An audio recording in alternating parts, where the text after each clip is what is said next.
WPS Bathurst Motor Festival. It's race 3, the final one of the weekend for the Formula Vee Mount Panorama Challenge. The Vees have turned on some great racing. This is the final sprint race for the weekend at Bathurst, and the mountain lies in wait. Let's take a look at the grid for race 3. Ben Porter and Ryan Simpson off the front row with 1 win apiece this weekend. David Cutts and Stephen Butcher were very quick towards the end of race 2, but Damien, this is a massive field of cars and everyone's out to prove a point in this last race. If you're back in grid 18 or 19 or even 55, you can see that there's going to be a lot of work ahead of you, but they're all keen and eager. It is doable. Drew Beecham there, you see, starting from 22nd. He started 55th in the last race. He passed 33 cars. That's absolutely phenomenal. You do that in a supercar grid and you've already lapped third and fourth. The field just keeps on coming. They'll be lining up around the corner. Kevin Humphrey from position 44, clear of Luke Warner. Dylan Thomas will round out the field, and Nicky Herford ran third in race 2 earlier on today, but was a retirement on lap 3, so he has got some pace. Let's get race 3 underway. Ben Porter from pole position takes the jump, and the full field sets off on the final race at Mount Panorama. Ryan Simpson slotting into second place as they start the first climb up Mount Panorama. And Aaron, I couldn't think of anything worse than being in amongst that pack, darting left, darting right. Now, I'm not criticising them, I'm just saying they are madmen of the mountain.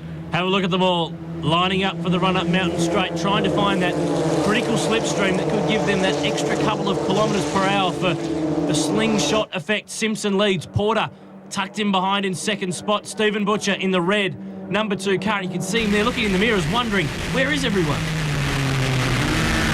In car with Ian Chivas. Car 7 started position 17. So that means that he's forward of midway. And you could see in Ian Chivas' in-car camera there, the arms were working overtime. The head was bouncing left or right. These cars are very physical to drive. And Ian was one of the prime movers behind getting Formula Vee back to Mount Panorama. Ryan Simpson in that red car leading the way has started to clear away, and importantly enough, he's broken that slipstream, which is absolutely critical. These cars, though, they just keep on coming. But even on the opening lap where the tyres are cold, Benjamin Porter's going to have to work hard across the top of the mountain here because he cannot afford to let Simpson get away. As you said, the slipstream down the Conrod Straight, he needs to be right behind Simpson as they go through the elbow.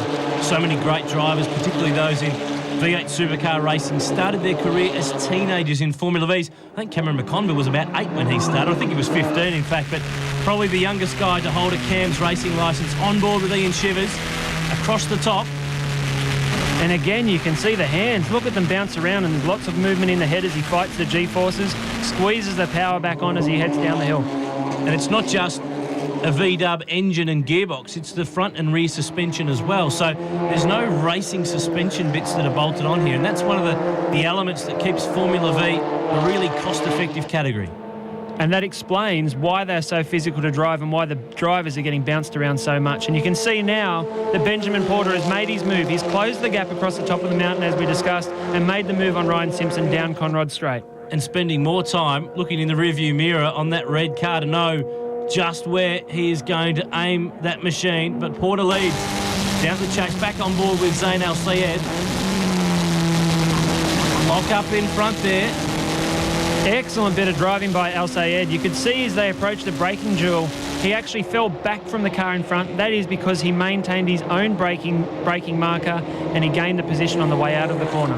A great dice at Mount Panorama. The Formula Vee Mount Panorama Challenge continues after the break.